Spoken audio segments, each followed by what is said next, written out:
This video is going to be an emotional and fairly personal one, I suspect. I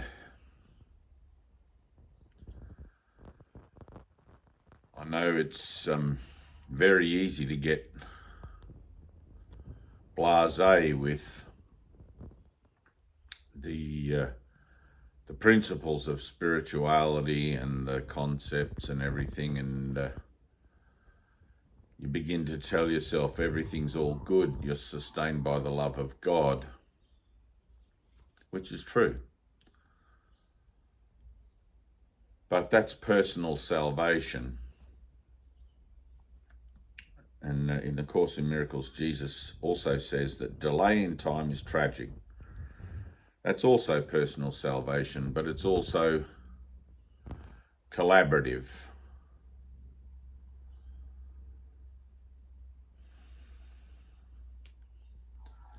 The whole idea that there's nobody out there, that there's no one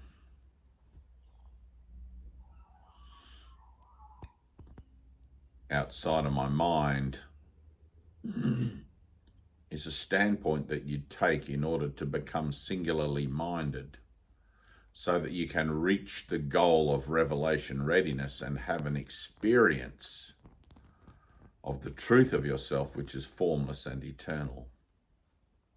And that experience will come to you to whatever degree you're able to navigate it and understand it, whether it's the full expose like happened to me, face to face with God.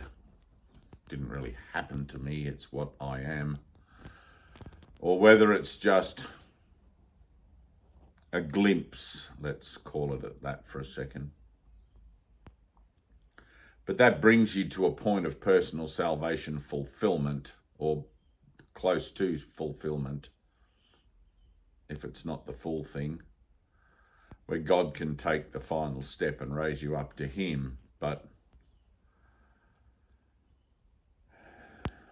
the nature of salvation, when Jesus said,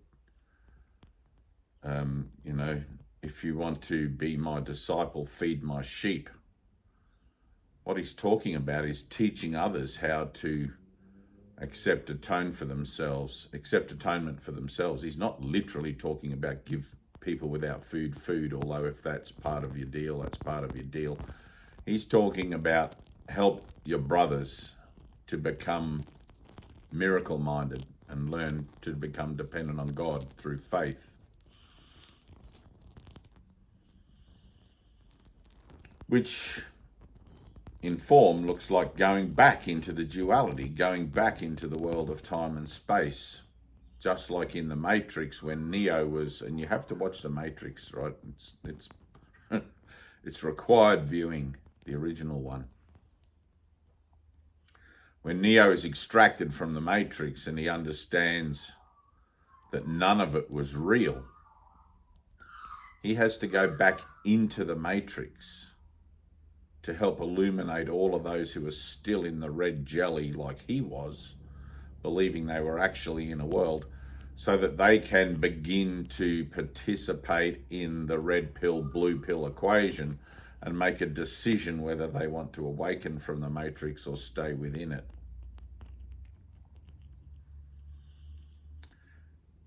Jesus tells us in the Course that there's not really an alternative to, not really an option to stay within the framework of time and space, because it is what limitation is, and it does have a beginning and an end.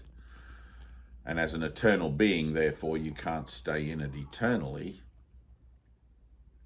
And once you see it for what it is, why would you want to?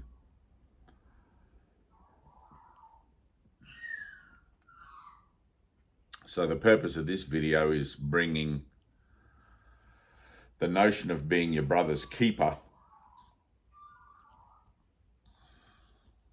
to predominance, and how that comes about as an individual part of your own atonement process, where having entered into a moment by moment, perhaps, relationship by relationship, finger on the nose moment of accepting atonement, accepting that I and my brother are one. You fall into a listening, you fall into an asking, a prayerful listening, asking, surrender for guidance regarding the situation. Now, Jesus says some may only be ready for a hug, some may be open to a teaching, some may be whatever it is, right? You don't know, which is why you ask, you step back and you ask. But one of the things I've learned, and most recently, which is why I'm making this video, most recently learned, is that guidance comes in many forms. It comes in the form of a prompt, some sort of inner knowing, inner feeling, like something prompts you. Sometimes it comes in the form of direct, audible, verbal, such as when Helen Schuckman started hearing the voice and it was a silent voice. Sometimes you hear that silent voice. If you haven't heard the silent voice, I can't explain to you how it is that a voice can be silent. You're just going to have to take it from me that, yes, it is silent. It's a voice that occurs in your mind pre-corruption, it's like an imparting of a knowledge that everyone already knows, and you're being reminded of it somehow. It's hard to talk about. And sometimes that guidance can look like somebody specifically asking something, you know. But, and I'll reference my own personal situation with this here to try and make it clearer. A few days back, a cousin of mine who came to this country from Fiji, whose mother married my uncle. I think that makes him a second cousin. Not sure. He's not the first wife of my uncle, but anyway, a cousin, right? So, and you always look at things and a brother in Christ, but let's just look at it on the earthly level, in the earthly relationship that it seems to show up as, because that's where forgiveness gets applied, right? That's where forgiveness is relative, through the catalyst that shows you where it's needed. So my cousin took his own life. For those of you who know me, you will also probably know that for the last 15 years, I've been running this thing called the Suicide and Spirituality Project, which in recent years has morphed into a more general project called the Clan Project, which I started just a few years ago, which has been suddenly put on hold by the passing of my earthly mother, so I can come and deal with her estate and my father's care into the nursing home, etc. And it's just very human, sort of everyday kind of stuff that you have to do. But for now, I mean, it's all perfect. There's a sitting still for me and a gravitation, it seems, away from that little project for a moment, for however long, I don't know, to deal with stuff, right? So, and the stuff is included in salvation. It's not a separate kind of a thing. It's just the form has changed for a moment. But one of the things that hit me hard personally was in the early days of the Suicide and Spirituality Project. It was just, I started it just after, probably about 3 months, 6 months after the collapse of the mining sector here in Australia. And I was living in a mining town in Mackay in North Queensland, working as a tattoo artist, which many people consider to be a therapy job. You go and talk to your tattoo artist the same way as you do talk to your hairdresser, and I guess in a spiritual sense, I am a kind of a therapist. You can look at it that way for a second. But anyway, so I started this thing, and hundreds of people, once a week, people would come on a Tuesday, I think it was, or a Thursday evening for 2 or 3 hours, and we would sit and talk and ask questions. People would ask questions and whatever, and I would try to present a new way to look at things, hand out the little books, the 20-minute books, which I don't have one here, and get people involved and conscious in promoting the idea within the community at a very grassroots level that there is an alternative to the mainstream way of dealing with suicidal thoughts and anxiety and depression, everything, which is usually to get you assessed and medicated or put into the system. And it was very successful. During that time, I did have one person show up and tell me that I was the last resort on their search for a solution to their feelings of suicide and everything like that. And that put me into a tailspin, because he told me that if he didn't get some kind of a relief from his situation within the framework of this one meeting, and any therapist knows that one meeting is often very difficult to impart a whole new way of seeing yourself, especially in a big room full of lots of people. And in that room there was anywhere from 10 to 20 people at a time. And he told me that he was going to go out and kill himself straight after if he didn't feel, and I had so many people in that room in need of help. I was overcome by the whole thing and made specific context within the framework of that meeting to address the nature of his inquiry as best I could. But at the end of the meeting, with saying goodbye to everybody, I wanted to talk to him, but he slipped out without me noticing, and I didn't get a chance to get his name or any particular details. And I don't know what happened, but it was a heck of a moment, like it was very confronting. And had I had the gift of foresight and some extra support in those meetings, I feel that a better resolution to that night probably could have flowed forth, So it's always that you're asking for help, like Jesus is asking for help to feed the sheep. Feed my sheep, feed my sheep, feed my flock.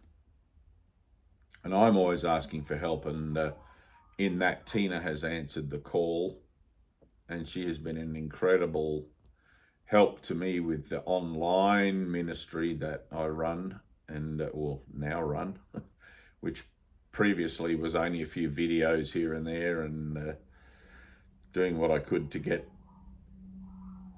this spiritual knowledge that I've gained through A Course in Miracles out into the world as a vibration to, one, bring back to me, like ripples in a pond, information regarding the nature of my own psychology that may be pending out there in the world, and I won't go into how that works particularly. And two, to let those who need help know that there's another whole kind of help available, which is 100% foolproof if you apply it, right? It's like the 12-step program.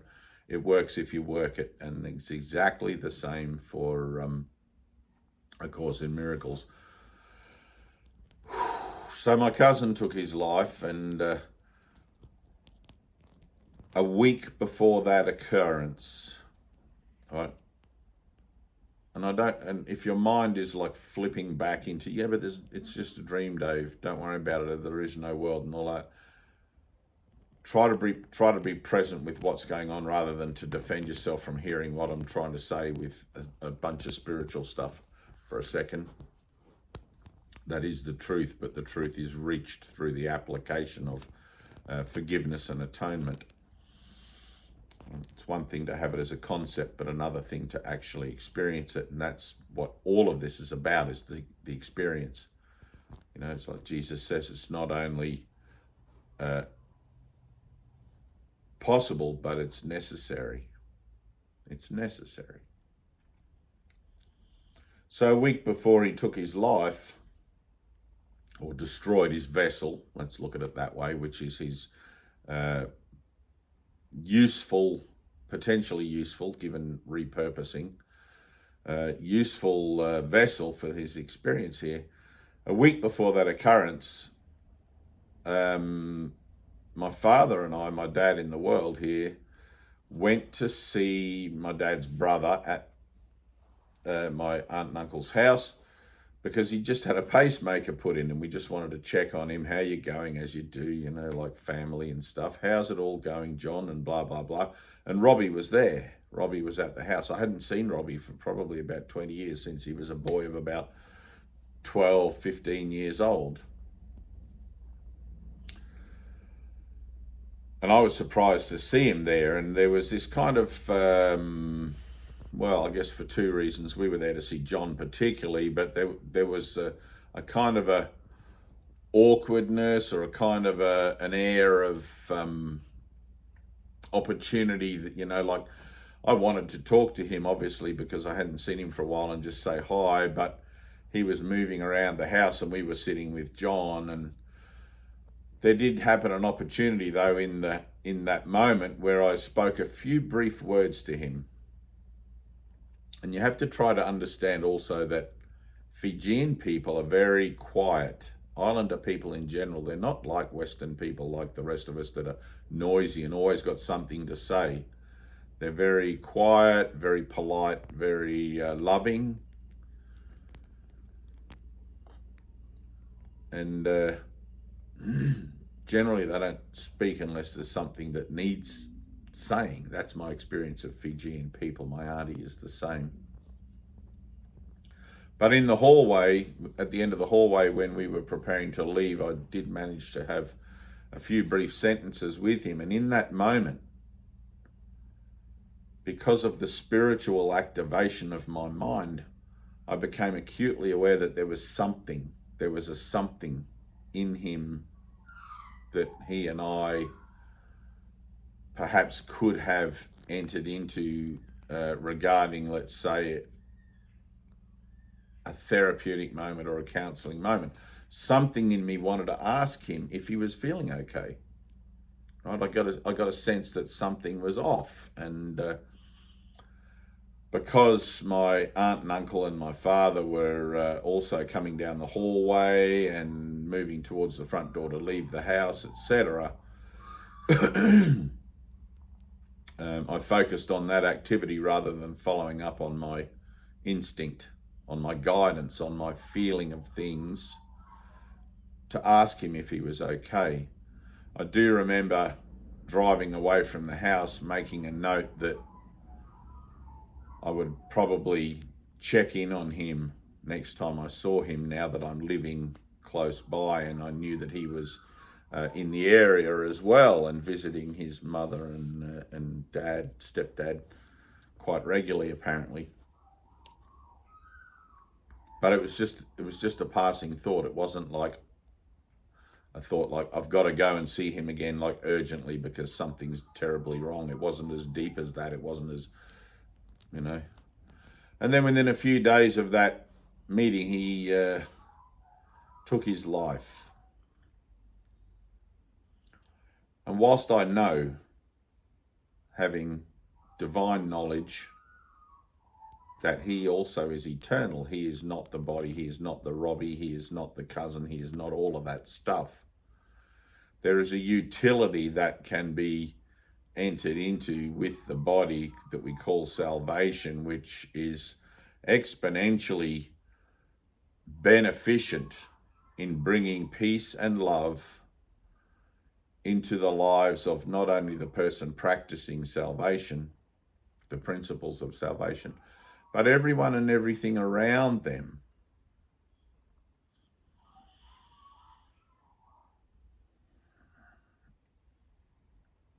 And you're always looking, like as a savior, let's say, or as a teacher, or as a representative of him who sent me, having gone out of the matrix and come back in.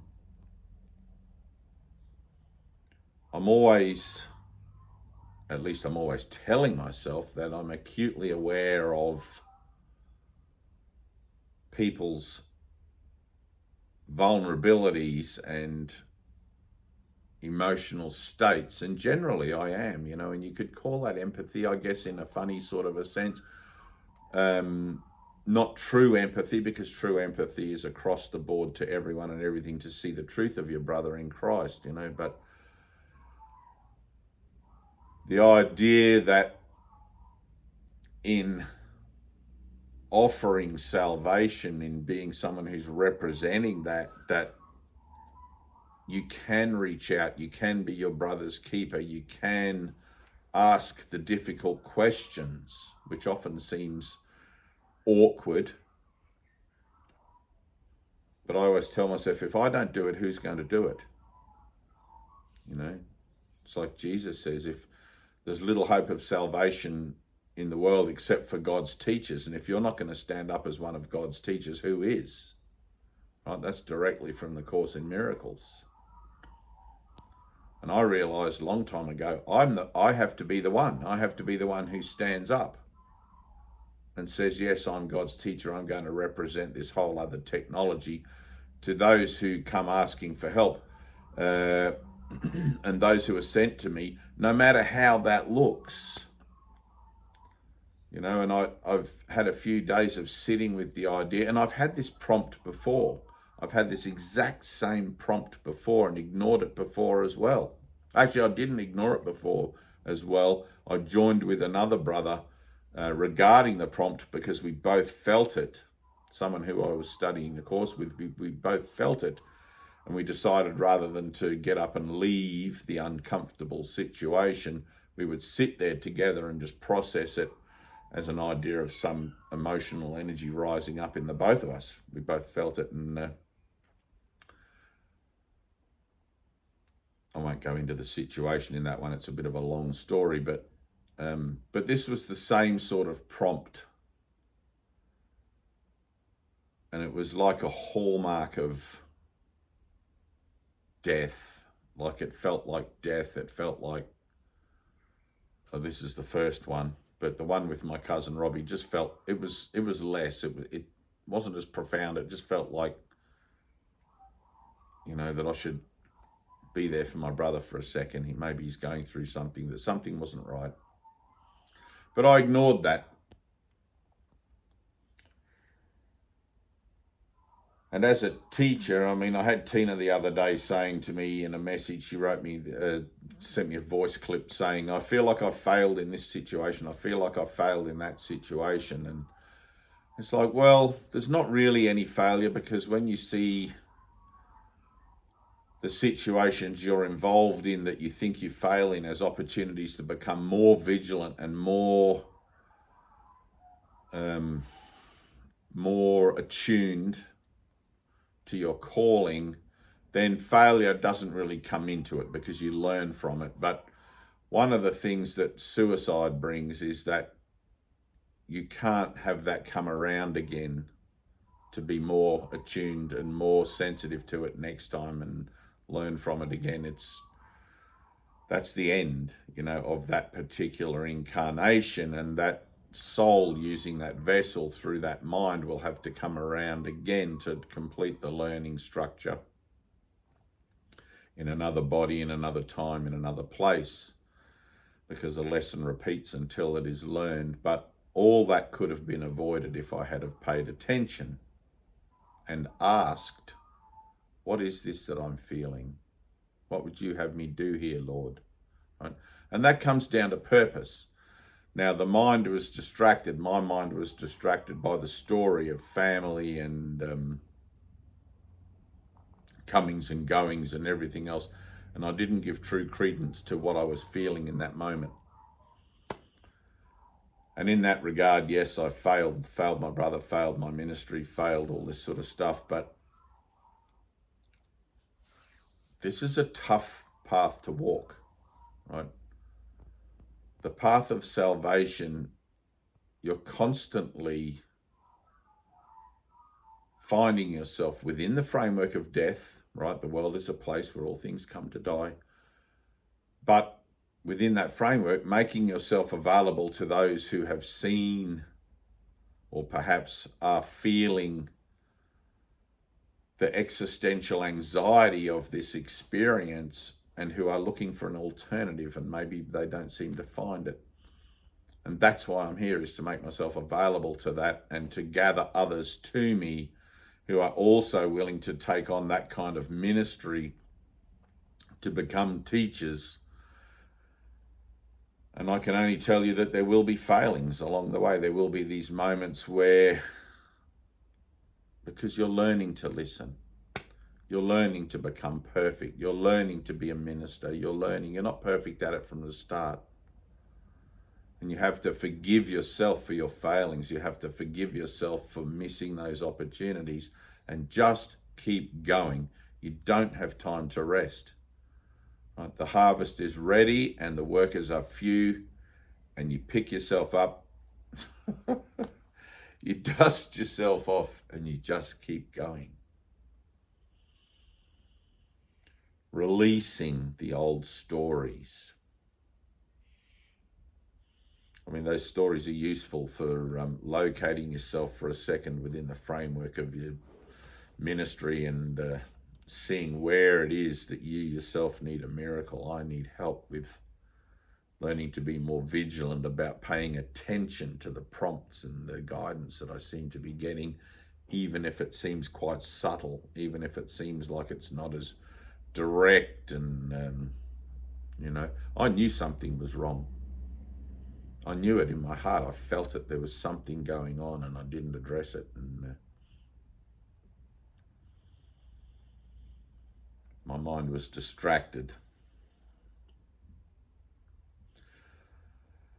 So now I'm in the process of letting that go, of moving on from that and making this video as part of that process, I suppose. But the other point of this video, the other functional point of this video, is that it has occurred to me that Tyna and I and a few others have been joining together in Zoom meetings and helping with the videos and doing what we can to try and get this message out for some years now. But it's also occurred to me that there are others out there who are interested in salvation, but only from a personal point of view, who are not really interested in carrying the light into their family, friends, community, and situations.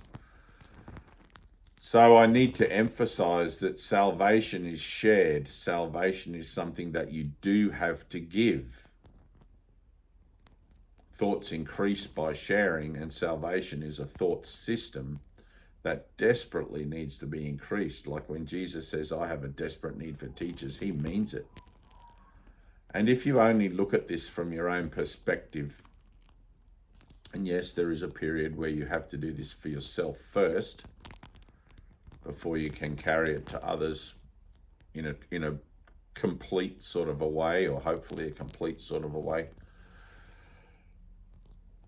But if you only want this for your own advantage, it will turn in on itself, and you'll find yourself that in the action of not giving it and not extending it and not being willing to be used as a vessel, as an instrument for the extension of the light of truth through you in any particular way that Jesus sees fit, whether that's to sit here like I do making verbal teachings and stuff, or whether it's just to be out there. Some guys, I mean, Brother Gregory has this thing it's beautiful. I love his expression. I've done very similar to this myself. He has a little project he started called the Love Zone. And Brother Eric, who attends our Zoom meetings, has just quit his job, and I've sent him to Brother Gregory to help him with that Love Zone project, and also another project that's sort of in the works to help broaden the understanding of light communication and light sessions and things like that, which is another aside or part of, I mean, it's integrally a part of, but it seems to be in the moment an aside activity. And there are guys that are about that, but you have to be about it. You have to be about your Father's business, because that is salvation, and that is how you receive it, by giving it. Right? So I get a lot of people that watch these videos and do nothing. They don't bother to copy and paste the links into their other browsers and other social media platforms. And there are those missed opportunities therein to and it's just a case that the mind doesn't really catch on, like me with my cousin. The mind doesn't really catch on the importance and the relevance of being prompted to do something. It's like, and to that regard, it's like Jesus, the people on the mountain. Jesus is standing on the Mount of Olives giving the sermon of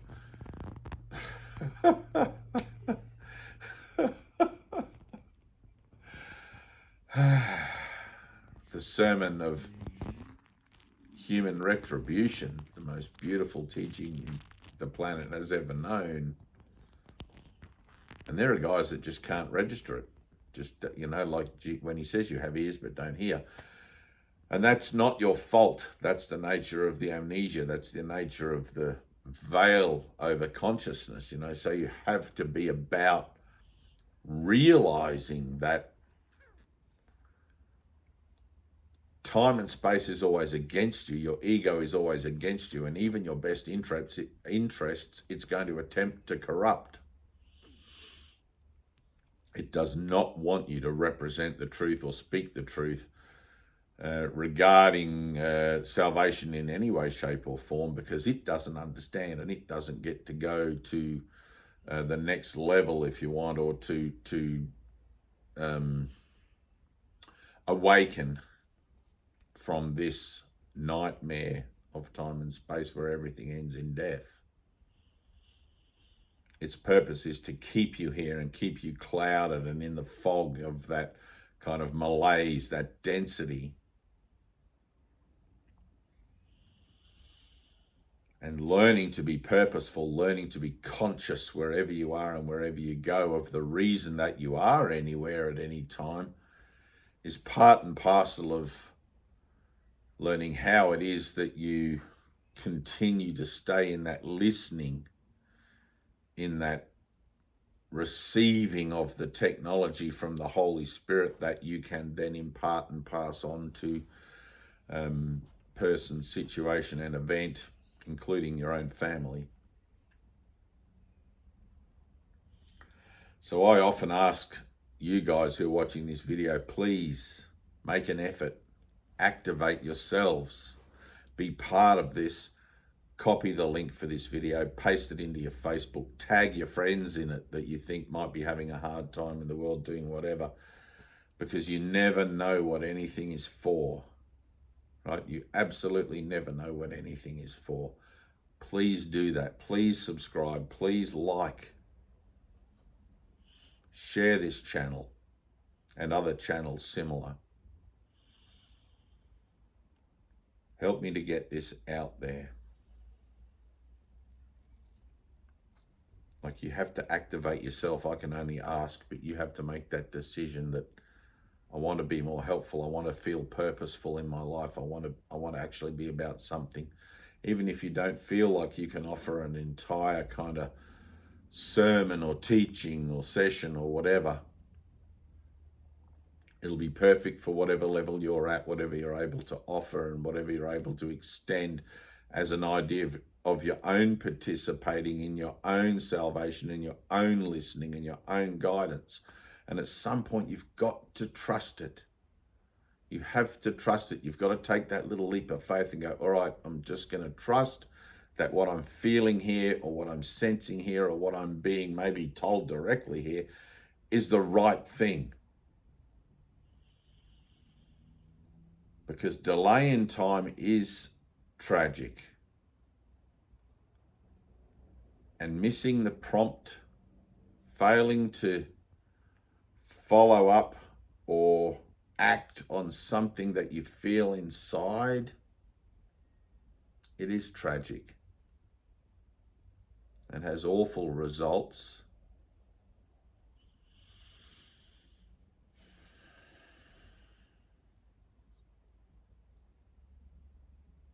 I know each of us does our best, but our best is not good enough. We have to become perfect.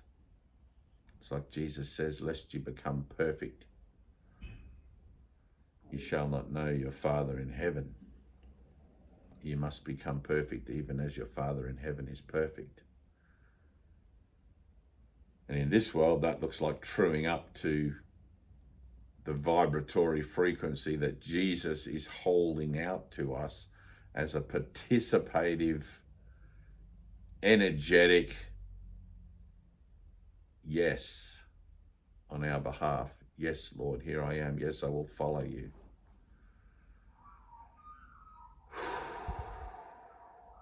Anyway.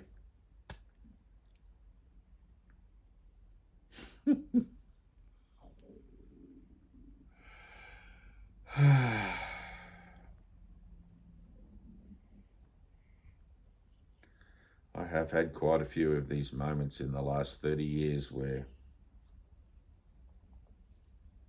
don't get me wrong, I've had a lot of success, well, I guess you wouldn't really call it success, but a lot of flow with things where people have come to me with their situations, and I just simply put my finger on my nose and accept atonement, and then whatever comes through as the guidance, it's always perfect, and sometimes nothing much comes through. It's just literally a hug.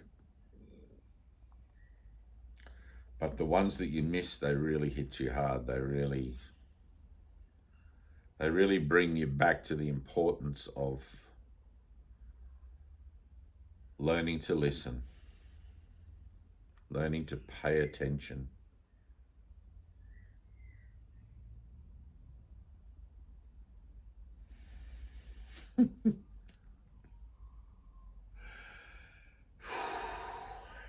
Thank you.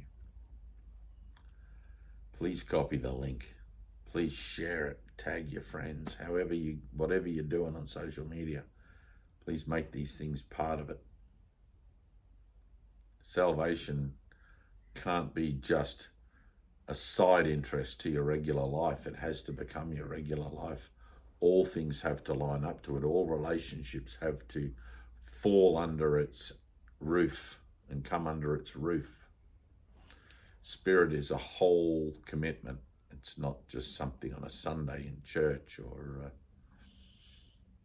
it's a whole thing. It is your life. It is what life is. To those of you who are making the effort and going out of your way to even give donations for the little books that we hand out for free, thank you. Some of you are active and participate in a very conscious way and help to distribute those books, and are now about your own ministries with the course and helping to extend the technology and the understanding of the availability of the course out into the world as a kind of a full-time endeavor. Thank you.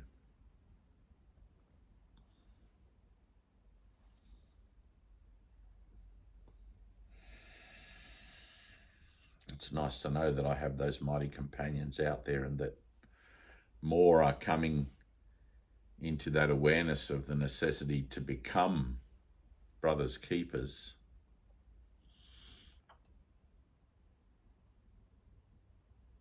The world has need of healers and teachers. That is the great need of this world.